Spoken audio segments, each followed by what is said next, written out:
Bom dia! Estou aqui para o nosso devocional.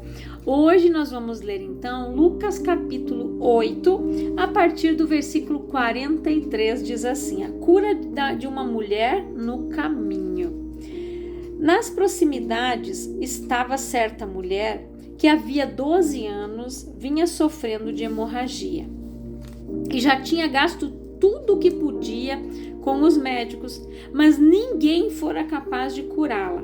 Ela conseguiu se aproximar de Jesus por trás e tocou na borda de seu manto, quando no mesmo instante se lhe cessou completamente a hemorragia. Ao que Jesus indagou: quem tocou em mim? Como todos negassem, Pedro pondera: mestre, a multidão se aglomera e te espreme, e ainda deseja saber quem te tocou? Contudo, Jesus insistiu: certamente alguém me tocou, pois senti que de mim emanou o poder, ou dependendo da tua tradução, saiu virtude. Isso significa poder. Então a mulher, compreendendo que não haveria de passar despercebida, aproximou-se tremendo e prostrou-se aos pés de Jesus. E diante de todo o povo declarou o motivo pelo qual o tocara daquela maneira. E como naquele mesmo momento fora totalmente curada, ao que Jesus lhe afirmou: filha, a tua fé te curou, vai-te em perfeita paz. O que nós aprendemos aqui, gente? Que se Deus não fizer nada por nós, nós precisamos ser gratos. Se a gente for analisar a situação dessa mulher aqui, essa mulher viveu 12 anos com hemorragia, tá? 12 anos com hemorragia. Ela gastou tudo que ela tinha com médicos, ela não recebeu a cura. Ela era uma mulher de posses, porque a palavra diz que ela despendeu tudo que tinha, né? Ela gastou com muitos médicos procurando a cura, mas não aconteceu. Só que 12 anos, gente, uma pessoa sangrando sem cessar. Essa mulher poderia ter tido uma leucemia, essa mulher poderia ter morrido. Por quê? Pela medicina, se nós perdermos mais de 2 litros de sangue, 2 litros, nós morremos. Você já viu quando uma pessoa ali é baleada, eles tentam sempre estancar o sangue, porque se ela começar a perder sangue, ela pode morrer ali, ter um choque anafilático, ter alguma parada cardíaca, enfim, né? Não sou médica, mas assim. Então essa mulher, o grande milagre, gente, Deus permitiu, ela ficou ali, Deus sustentou aquela mulher por 12 anos, evitando que ela tivesse uma anemia profunda que pudesse chegar numa leucemia, pudesse ter levado ela à morte. Mas Deus operou um milagre na vida dessa mulher, gente. Deus manteve essa mulher de pé por 12 anos. Deus, ele manda o socorro, ele envia um milagre, gente. Só que muita gente não vê, muitas pessoas não percebem. E essa mulher aqui, ela ouviu falar de Jesus, dependendo da tua tradução, né? Diz que ela ouviu falar de Jesus e ela declarou: se tão somente eu tocar nas suas vestes, eu vou ser curada. Porque se ela tocasse em Jesus, ela podia ser morta, porque eles eram considerados impuros. Quem tinha qualquer enfermidade naquela época era considerado pecador impuro. Eles não podiam se aproximar das pessoas, tocar em ninguém, eles podiam ser mortos. Os leprosos ficavam fora da cidade. Dependendo da doença, as pessoas não podiam se aproximar, e era o caso dela. E esta mulher, gente, ela chegou. Por isso que ela disse: eu vou tocar nas suas vestes. Essa mulher tocou em Jesus com tanta fé que na hora o sangue parou de descer, parou de correr. E ela achou que ia passar despercebida. Mas Jesus disse: quem me tocou? Todos negaram, porque Pedro ainda disse: tá, Senhor, mas a multidão te espreme, te aperta e tu pergunta quem te tocou. Ele disse: alguém me tocou, porque senti que de mim emanou poder, de mim saiu virtude.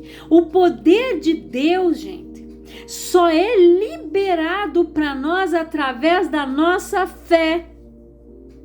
E se eu for uma pessoa que sou grata, tenho fé do tamanho de um grão de mostarda, o que diz a palavra? Você vai dizer para esse monte: lança-te daqui e vai lá parar no mar, ele vai. Jesus disse: sem mim nada podereis fazer. Sem fé é impossível agradar a Deus. Aquele que se aproxima do Senhor, é necessário que ele saiba que o Senhor é galardoador, recompensador daqueles que o buscam. Essa mulher foi buscar a bênção dela, a cura dela. Ela gastou o que tinha com a medicina da época. Ela procurou, vamos supor, hoje, a pessoa faz um exame caríssimo. Ela gasta o que ela tem e o que ela não tem, com médico, com exames, com consultas. Foi o que essa mulher fez. Mas ela não recebeu a cura, ela não achou a cura. Só Jesus conseguiu curar ela. E o milagre do Senhor, gente, por 12 anos na vida dessa mulher, Deus sustentou ela. Quantas coisas você passou na tua vida antes de você conhecer Jesus? E Deus te livrou, o Senhor te sustentou, Deus proveu as coisas, você nunca teve falta de nada. E quantas pessoas são ingratas, gente, quantas pessoas não conseguem agradecer, ver a bondade de Deus nos mínimos detalhes.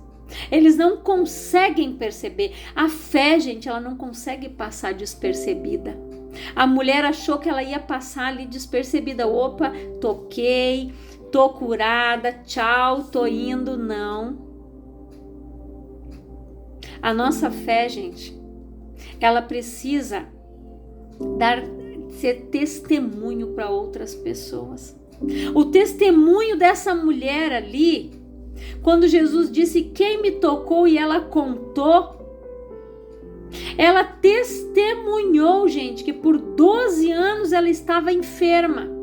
Por 12 anos ela tinha uma hemorragia. Mas no momento que ela tocou nas vestes de Jesus, aquilo ali cessou. E ela confessou, ela contou ela contou a sua cura, o seu testemunho. E quantas pessoas são tão ingratas que às vezes elas são curadas, gente, assistindo um programa de televisão, assistindo um pregador falando da palavra, dizendo agora nós vamos orar, quem tem alguma dor aí, a pessoa é curada, mas ela nem sequer para ir numa igreja e dar um testemunho e dizer tal dia eu assisti tal programa, uma pessoa estava dando uma palavra de madrugada, eu queria tirar minha vida, eu estava assim, eu estava assado, e aquela palavra eu fui liberto, aquele pensamento de morte saiu e eu recebi a cura dentro da minha casa. Ninguém faz. Ingratidão. Quantas pessoas que eu conheço, gente, que receberam a cura numa oração, mas nunca voltaram para testemunhar. Eu lembro que tinha um casal na igreja da onde eu vim, né, em Lajeado, que lá eu fazia os cultos das segundas-feiras, né? E quando o pastor precisava, a gente revezava também, eu e os outros obreiros, mas na segunda-feira geralmente eu fazia o culto da manhã e o culto da tarde. O culto da noite ele fazia, o pastor fazia só se ele não podia, né? Se ele tinha algum compromisso, alguma coisa da obra, daí, né, eu fazia. Então, tinha um casal. Quando eles estavam desempregados, eu já sabia. Os dois vinham todas as segundas-feiras, que era o culto da prosperidade. Então nós orávamos, né, pelas pessoas que estavam desempregadas, as pessoas levavam currículos, carteira de trabalho. Quando eles chegavam, gente, nos cultos da segunda, com a carteira de trabalho na mão, eu já sabia que eles estavam desempregados. Aí eles vinham 2, 3 cultos, recebiam a bênção, os dois, ó, perna pra que te queira. Eles nem sequer para voltar no próximo culto e dizer, irmã ou pastor, enfim, não sei que horário iriam voltar e dizer, nós fomos abençoados, nós viemos buscar uma bênção, o Senhor abriu essa porta para nós. Não. Aí sabe o que acontecia? Passava um tempo, eles ficavam desempregados de novo, iam para a igreja de novo, mas não voltavam para testemunhar. Lembra aqueles leprosos? Jesus curou 10, um voltou. Jesus disse, não eram 9, não eram 10, somente este estrangeiro voltou. Nem um judeu voltou para agradecer, quem voltou foi um estrangeiro, foi um gentil, que voltou e agradeceu o milagre que Jesus fez, o resto, foram embora. E é assim, gente, Deus ele faz, Deus cura, Deus liberta, Deus transforma, mas as pessoas, na maioria das vezes, eles acham que, Deus está fazendo, não faz mais que obrigação, Deus tem que fazer mais. Não, Deus não tem que fazer mais. Nós temos que fazer mais. Nós precisamos orar mais, buscar mais, meditar mais, ter mais intimidade. Nós precisamos buscar. A palavra diz, busca enquanto pode achar. Aquele que bate, a porta se abre, o que pede, recebe. Se nós não fizermos a nossa parte, nós não vamos receber nada. Deus é Deus. Mesmo sem nós, Ele é Deus. Então, nós precisamos mudar o nosso pensamento. Nós precisamos aprender a olhar nos mínimos detalhes e dizer, até aqui o Senhor me sustentou. Pai, muito obrigado, porque o Senhor sempre cuidou de mim. O Senhor sempre me deu o livramento, o Senhor sempre me guardou. Quantos livramentos de morte nós tivemos, gente, de atropelamentos, de tanta coisa que a gente desconhece, que nós só vamos saber um dia, que nem dizia o pastor, né? O dia que a gente for para a glória, Deus vai colocar tudo num telão. O dia que todos se apresentarem diante do Senhor, vai passar tudo num telão. Por que Jesus disse que aqueles que se aproximarem dele no dia do juízo e vão dizer, Senhor, Senhor, em teu nome eu curei enfermos, eu fiz isso, eu fiz aquilo, ele vai dizer, vão para lá, eu não conheço vocês. Agora aquele que é conhecido dele vai dizer, entre para o gozo do seu Senhor. Quantos são assim? Quantas pessoas, gente, que glorificam a Deus, mas só da boca para fora. Eles não são gratos, não têm um coração agradecido. Na primeira dificuldade eles já blasfemam. Na primeira dificuldade eles já começam, mas e cadê Deus? Deus me abandonou? Porque isso? Igualzinho o povo que saiu do Egito, só sabem murmurar. Eles não conseguem ver o agir de Deus, o cuidado do Senhor. Quando você é fiel a Deus, por mais que você não receba no financeiro, mas o fato de você não ficar doente, o fato de você não gastar numa farmácia, o fato de você ter o teu emprego, você já tem que ser muito agradecido. Porque quantas pessoas fogem dos seus países, vêm para o Brasil, gente, com fome, fugindo da fome. Sabe que um dia eu estava conversando com um cliente e ele me disse assim, que tinha um curso gratuito, ele fez, sobre Sol da Midi. Ele disse, Eliane, só eu, era um curso de graça, gente, eu e 2 mulheres que eram estrangeiras, que não eram brasileiras, que estavam ali no horário certo e fizeram o curso e concluíram. Os outros, nem aí, é de graça. Pois é.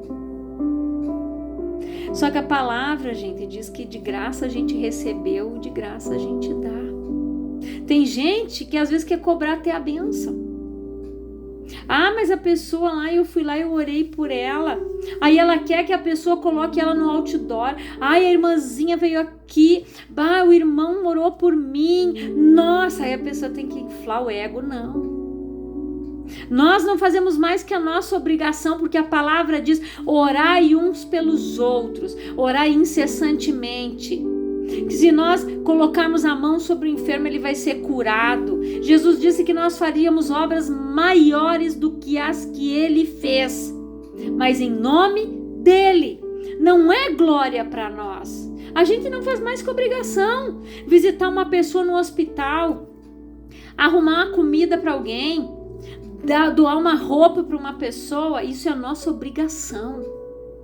A palavra diz que nós devemos ter esse coração voluntário, solidário. Eles davam esmolas para as pessoas que precisam. E isso ainda é até o dia de hoje. Só que muita gente hoje está retendo, mas retendo para sua própria condenação. Tem muitas pessoas que não conseguem ser gratos a Deus. Esquecem, gente, que Deus cuida da gente em todos os detalhes. Mesmo sem a gente merecer, Ele cuida, porque Ele é fiel. Ele zela pela sua palavra para que ela se cumpra na nossa vida. E quantas pessoas são ingratas quando não têm o que querem? Quando elas não têm o emprego que elas querem, a casa que elas querem. Não, eu só vou ir na igreja, eu vou testemunhar, eu vou glorificar o dia que o Senhor me der um outro carro. Não, o dia que eu tiver a casa que eu quiser. Tem gente que é assim. É só quando ela tiver o que ela quiser. Aí ela vai lá, vai testemunhar. Caso contrário, não. Ou seja, Deus não faz nada por você. Infelizmente, tem muitas pessoas que são assim. Ingratas, gente. E não estão tomando posse da bênção, do milagre da terra prometida por causa da ingratidão. Porque Deus conhece o coração, a verdadeira intenção. E sabe por quê?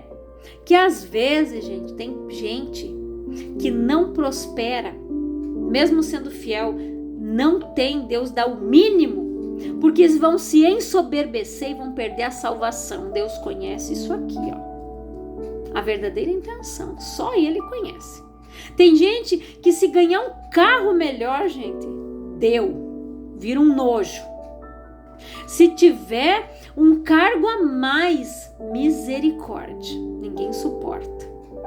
Então, você acha que Deus vai permitir que esta pessoa perca a salvação? Não, Ele vai deixar ela viver com o mínimo.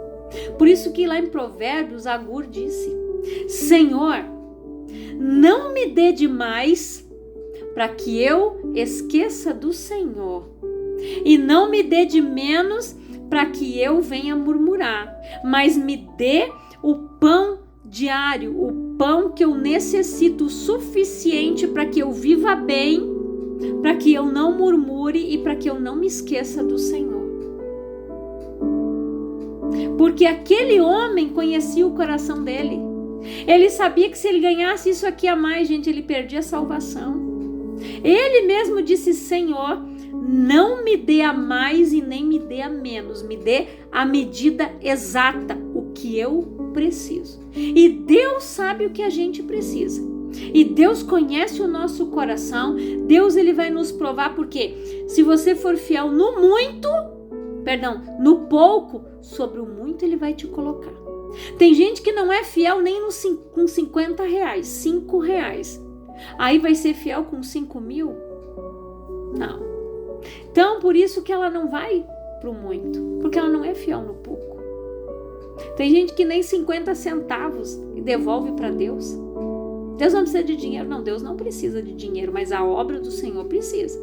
Manter a igreja aberta, pagar o aluguel, pagar a água, pagar a luz, a internet, comprar os materiais de limpeza, manter a igreja, papel higiênico, papel toalha. Você vai no culto, você quer tudo bonitinho no banheiro. Senão, fui lá, não tinha papel. Pois é. Mas tudo isso gera um custo, gente. E Deus deixou para que nós mantêssemos a sua obra como já era lá atrás. Trazei todos os dízimos à casa do tesouro para que haja mantimento na minha casa. Depois disso, fazei prova de mim, diz o Senhor.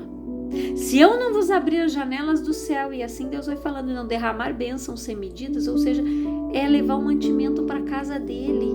Isso já era feito lá na antiguidade, porque não era o imperador de Roma, não eram os governadores que mantinham as igrejas, o templo do Senhor, o templo, lá naquela época era o templo, mas quem mantinha os sacerdotes lá era o povo.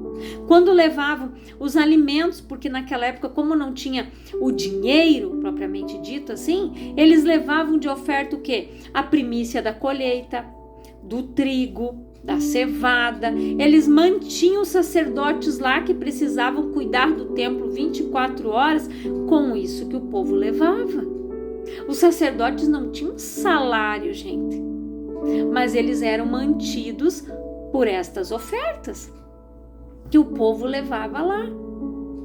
Então isso não é indiferente hoje. Hoje nós mantemos as igrejas abertas para que vidas sejam salvas, para que vidas sejam transformadas. Então nós temos que mudar o nosso pensamento, mudar a nossa mente, porque Satanás, gente, tem prendido muita gente na ignorância espiritual, impedindo que elas prosperem, impedindo que elas vivam o melhor do Senhor e impedindo que elas sejam abençoadas verdadeiramente. Deus não consegue derramar as bênçãos sem medida sobre a vida dela porque ela não permite. A palavra diz que a bênção do Senhor enriquece e não acrescenta dor. A bênção de Deus, ela vem para nos enriquecer, gente. Enriquecer com saúde, nos enriquecer da presença de Deus, de ver os nossos filhos com saúde, de ver os nossos cônjuges com saúde, de ver a gente trabalhando, porque o trabalhador é digno do seu salário, gente. Nada cai do céu por descuido, só a chuva. O dinheiro não cai do céu, não existe árvore de dinheiro. Se tivesse, né, todo mundo teria uma, mas não existe. Desde que Adão foi expulso, nós tivemos que trabalhar, ele teve que trabalhar, o trabalho dignifica o homem. Então nós precisamos, gente, né, buscar por isso. Eu quero um cargo melhor, eu quero um salário melhor. Estude, se aperfeiçoe, faça cursos. Tem cursos gratuitos, mas as pessoas não dão valor. A minha irmã fez um curso também, que era de graça. Teve gente que não foi. Teve pessoas que faltaram, mas não receberam o diploma depois. Não aproveitam as oportunidades. Deus coloca as coisas ali e a pessoa não aproveita e depois reclama. Porque olha aí, né? Eu podia. Gente, qualificação. Curso para trabalhar dentro de casa, podia trabalhar a domicílio. As pessoas não vão. Curso gratuito. Então, por quê? Porque a pessoa não quer a escolha dela. Só que depois ela reclama. Porque eu não tive oportunidade. Porque eu isso não teve porque você não quis. E muitas vezes jogou fora. A oportunidade estava aqui, ó, na frente. A pessoa não foi. Não dão valor. Por isso que eu sempre digo, tem que cobrar, nem que seja R$10, R$5, porque a pessoa dá valor, ela tá pagando. Porque aquilo que é de graça, muitas vezes as pessoas não dão valor. O sacrifício de Jesus lá na cruz, tem gente que não dá valor. Tem gente que esculacha. Tem pessoa que zomba. Porque ele pagou um alto preço. Nós fomos comprados por um bom preço. Isso não foi de graça, não. Jesus, ele pagou um preço muito alto para que nós pudéssemos estar aqui hoje, para que a gente fosse salvos, para que a gente tivesse acesso à salvação, porque a gente era um bando de pecador, que se Deus não tivesse tido misericórdia e amor por nós, porque a palavra diz que Deus amou o mundo de tal maneira que mandou o seu único filho unigênito para que todo aquele que nele crê não pereça, mas tenha vida eterna, e tem gente que não se ligou disso ainda. Deus, a palavra diz que agradou moê-lo. Deus viu Jesus passar por tudo aquilo porque era necessário. Porque sangue de bodes e de carneiro, gente, não iam nos comprar de volta, apenas dava uma remedinha nos pecadinhos. Mas o verdadeiro sacrifício de Jesus, esse nos lava. O sangue dele nos lavou, nos comprou, nos trouxe de volta. Hoje nós temos livre acesso, nós ligamos a TV, nós ligamos ali o nosso celular, tem a palavra para escutarmos, nós temos livre acesso ao coração, ao trono do Pai. Em nome de Jesus nós entramos na presença de Deus aonde nós estivermos, aonde nós quisermos, gente. No banheiro, na rua, dentro de casa, nós podemos estar orando, falando com o Senhor. Então, seja grato. Olhe para tudo aquilo que Deus já fez. E as coisas que Deus quer fazer e a pessoa ainda não percebeu, como eu falei no devocional de ontem. Tem coisas que Deus quer fazer, mas ela não percebeu ainda. A cegueira está tão grande, ela está tão focada nos problemas, tão focada nas coisas que o diabo tem colocado na frente dela, que ela não consegue ver o que Deus está fazendo, o que Deus já fez e o que Ele quer fazer. Então que você ore e diga: Senhor, abre os meus olhos espirituais. Que você faça aquela oração que Eliseu fez lá naquele monte e disse: Senhor, abre os olhos dele para que ele veja. Aí o Geazi olhou para baixo, olhou para cima. Quando ele viu aquele monte de soldado que tinha cercado ali o monte, ele ficou apavorado. Aí Eliseu disse: Senhor, abre os olhos dele para que ele veja. Quando ele abriu os olhos espirituais, ele viu que ali em cima tinha muito mais cavalos de fogo e cavaleiros com as suas espadas do que lá embaixo. Ele disse: abre os olhos para que ele veja, Senhor, que há muito mais aqui conosco do que lá embaixo. Porque a pessoa, gente, se ela olhar com os olhos naturais, aquele homem estava apavorado. O Eliseu disse: não, abre os olhos, Senhor, para que ele veja. Então, às vezes é isso que está faltando. A gente dizer: Senhor, abre os meus olhos espirituais para que eu possa ver. Porque eu não quero ser ingrato. Eu quero ser aquela pessoa, Pai, grata. Aquela pessoa que vai ver sempre com os olhos da fé. Porque com os olhos naturais, gente, nós só vamos enxergar o que está na frente dos nossos olhos. Mas se você olhar com os olhos da fé, aí você vai ver o mover de Deus. E tudo que Deus já fez por você e ainda vai fazer. Eu quero orar por você, Pai, em nome de Jesus. Eu oro por todas estas pessoas que estão ouvindo esta palavra, Pai. Que elas sejam edificadas, que os olhos sejam abertos, que esta pessoa, Senhor, possa ver tudo que o Senhor já fez na sua vida, os livramentos, as bênçãos, as curas, os livramentos, Pai. Que esta pessoa possa ver como Geazi, que ela possa ver que há muito mais do seu lado do que lá embaixo, que ela possa ver anjos trabalhando ao seu favor, que elas possam, Pai, se colocar diante do Senhor como aquela mulher hemorrágica. Eu só vou tocar nas vestes dele, eu vou ser curada. E aquela mulher achou que ia passar despercebida, Senhor, mas a fé não passa despercebida. Ela testemunhou, e eu acredito que muitas pessoas ali, que estavam só espremendo Jesus, só seguindo Jesus, começaram a olhar de outra maneira. Que estas pessoas possam ser testemunhas vivas, Pai, daquilo que o Senhor já fez e do que o Senhor irá fazer. Esta é a minha oração e que Deus te abençoe poderosamente, em nome de Jesus.